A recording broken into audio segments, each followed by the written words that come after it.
Salam sejahtera untuk kita semua. Baik, pada saat ini kita akan memasuki chapter 3 dari kelas filsafat pendidikan Kristen. Dan pada chapter ini kita akan membahas mengenai pendidikan bangsa Israel. Mengapa kita membahas akan pendidikan bangsa Israel ini? Oleh karena bangsa Israel ini adalah bangsa yang tadinya dipilih oleh Allah untuk menjadi juru kabar Allah, untuk menjadi pembawa berita, pembawa kebenaran mengenai siapa Allah yang benar itu kepada bangsa-bangsa kafir. Walaupun kalau kita pelajari sejarah, bangsa Israel ini telah ditolak secara bangsa ketika Stefanus dilempar dengan batu sampai ia meninggal. Tetapi pada saat ini kita akan melihat bagaimana dengan pendidikan yang didapatkan oleh orang-orang yang ada di Israel pada waktu di zaman Alkitab. Bahkan kalau kita mau lihat nanti kita akan lihat bersama bagaimana dengan saat ini. Taman Eden adalah satu gambaran mengenai apa yang Allah inginkan agar terjadi di seluruh muka bumi ini. Ketika bangsa Israel mendapatkan akan pelajaran mengenai siapa Allah itu, mereka mempelajari bagaimana kehidupan Adam dan Hawa ketika berada di Taman Eden. Taman Eden adalah satu gambaran mengenai apa yang Allah inginkan agar terjadi di seluruh muka bumi ini. Taman Eden itu diciptakan oleh Allah dengan sempurna untuk tempat tinggal manusia pertama yang tidak jatuh ke dalam dosa. Dan Taman Eden itu merupakan gambaran kasih Allah kepada manusia. Allah menyediakan segala sesuatu di sana. Allah menyediakan segala kebutuhan manusia pertama. Allah menyediakan kebahagiaan di sana. Dan kita tahu bersama bahwa Adam dan Hawa ditempatkan di taman ini. Sistem pendidikan di Taman Eden itu berpusat pada keluarga. Adam dan Hawa. Adam sebagai kepala keluarga dan Hawa adalah rekan dari Adam atau istri atau penolong bagi Adam. Oke. Dalam Lukas 3:38 sana dikatakan Adam adalah anak Allah dan dari Bapa lah mereka menerima pengajaran.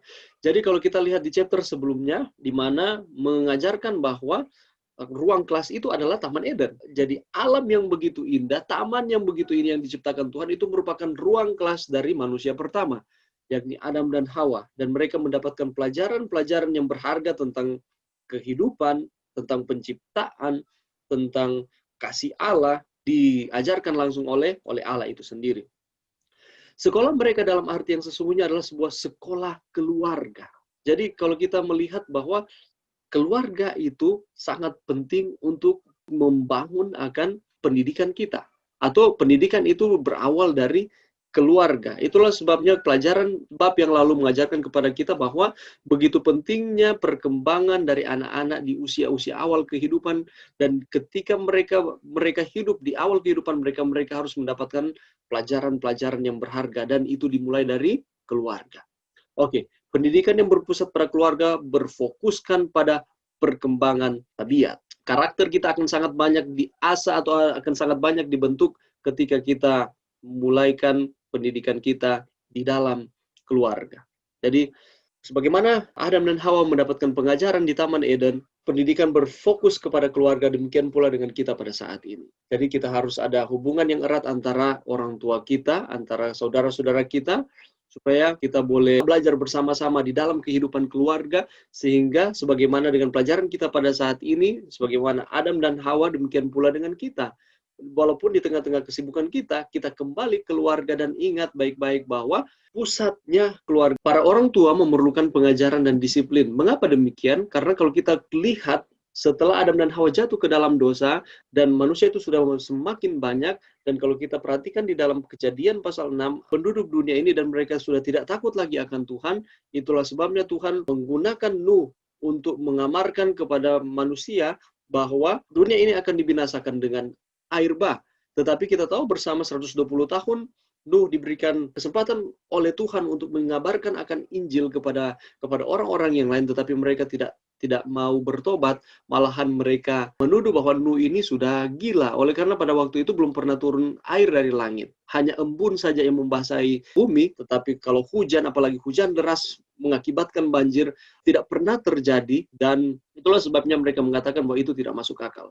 Dan pada akhirnya kita tahu bersama bahwa dunia ini dibinasakan dengan air bah. Setelah setelah air bah, lama-kelamaan manusia sudah semakin banyak lagi. Dan kalau kita mempelajari akan firman, ada bangsa yang dipilih oleh Allah di tengah-tengah bangsa kafir. Ini siapa? Bangsa Israel. Untuk menyatakan maksud Allah kepada bangsa-bangsa kafir, Allah menggunakan bangsa Israel. Tetapi kalau kita mempelajari akan kehidupan dari bangsa Israel ini adalah bangsa yang besar, tapi mereka tidak setia kepada Tuhan. Sudah dijanjikan bahwa Allah tidak akan pernah meninggalkan akan bangsa ini, tetapi justru mereka yang seringkali meninggalkan Tuhan. Itulah sebabnya mereka diizinkan untuk mengalami pengasingan ataupun mengalami penawanan di Mesir. Nah, ketika mereka mengalami penawanan di Mesir kurang lebih 350 tahun, orang-orang yang ada atau bangsa Israel yang ditawan pada waktu itu, mereka kelihatannya lupa identitas mereka sebagai bangsa pilihan Tuhan.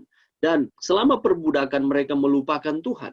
Terus sebabnya di sini dikatakan sebagai korban-korban perbudakan selama hidup, mereka itu bodoh, tidak berpendidikan, dan terbelakang. Mereka memiliki sedikit pengetahuan tentang Allah dan sedikit iman padanya. Kenapa? Oleh karena kehidupan yang ada di Mesir, mereka melupakan siapa Allah mereka yang sesungguhnya.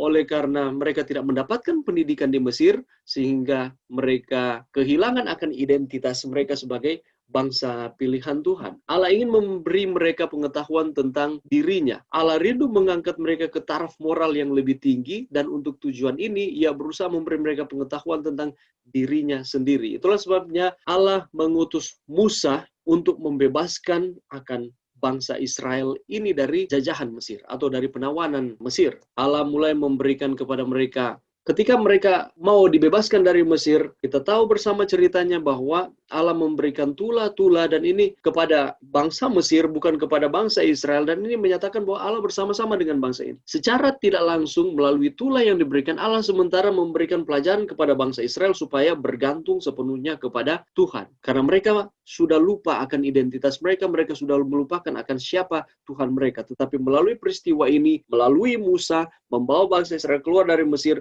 Allah sementara mendidik mereka untuk takut akan Tuhan. Lalu kita tahu bersama akan ceritanya. Ketika mereka keluar dari Mesir, mereka bersorak-sorai, mereka bersuka cita, tetapi coba kita perhatikan, ketika bangsa Israel diperhadapkan dengan masalah, mereka tidak tahu lagi mau kemana, harus melewati akan Laut Merah, sedangkan di belakang dikejar-kejar oleh prajurit Mesir, mereka menghujat Allah. Mereka katakan, kenapa Musa kamu membawa kami ke sini hanya untuk mati? Itulah sebabnya Allah menginginkan bangsa Israel memang betul-betul mengetahui siapa Tuhan mereka. Dan Allah bekerja pada waktu itu. Musa berdoa, dan laut terbelah, mereka bisa berjalan, dan mereka kembali memuji dan membesarkan nama Tuhan. Tetapi setelah itu, ketika masalah datang, ya mereka menggerutu, mereka marah lagi kepada Allah, mereka marah kepada Musa. Ini sifat inilah yang Allah inginkan bangsa Israel ini untuk dirubah. Allah mengatakan bahwa Allah rindu mengangkat mereka ke taraf moral yang lebih tinggi, hanya tidak bergantung kepada diri sendiri, melupakan akan pendidikan-pendidikan yang mereka dapatkan di Mesir, tidak mengenal Tuhan dan lain sebagainya, dan belajar untuk mengenal Tuhan, belajar untuk berjalan dengan Tuhan di dalam kehidupan mereka. Mari kita lihat pelajaran selama pengembaraan. Apa yang mereka dapatkan, apa yang mereka pelajari ketika mereka mengembara di padang gurun selama 40 tahun, yang sebenarnya tidak perlu 40 tahun. Di sana dikatakan kurang lebih 1 minggu sebenarnya bangsa Israel sudah bisa sampai ke Kanaan, tetapi oleh karena persungutan, oleh karena dosa-dosa yang terus bangsa Israel buat, dan pada akhirnya mereka harus bergumul selama 40 tahun untuk melewati akan padang gurun yang sangat mematikan. Oke, pelajaran-pelajaran selama pengembara di Sinai sangatlah berharga. Lingkungan mereka cocok untuk melaksanakan akan maksud Allah. Kenapa dikatakan lingkungan mereka cocok? Oleh karena dengan keadaan mereka yang begitu sulit, oleh karena padang gurun yang mereka harus lalui itu begitu sulit medannya, sehingga inilah kesempatan mereka untuk bergantung sepenuhnya kepada Tuhan. Inilah kesempatan Allah untuk menyatakan maksud Allah kepada bangsa Israel. Tetapi kalau kita perhatikan bahwa Allah berusaha untuk mendidik mereka di dalam kehidupan mereka selama perjalanan mereka menuju ke tanah Kanaan, tetapi lebih banyak mereka tidak mendengarkan akan nasihat Tuhan. Mereka jauh daripada Tuhan, dan pada akhirnya ya kita tahu bersama bahwa bangsa Israel ini dari sekian banyak, hampir kurang lebih 2 juta orang keluar dari Mesir, hanya 2 orang angkatan pertama dari Mesir yang bisa capai ke tanah Kanaan, yakni Yosua dan Kaleb. Tetapi Allah tidak menyerah, Allah terus bersama-sama dengan bangsa yang bejat ini. Di sini melalui pernyataan kemuliaannya, Allah berusaha memberi kesan kepada bangsa Israel dengan kesucian tabiat dan tuntutannya dan kesalahan besar karena pelanggaran.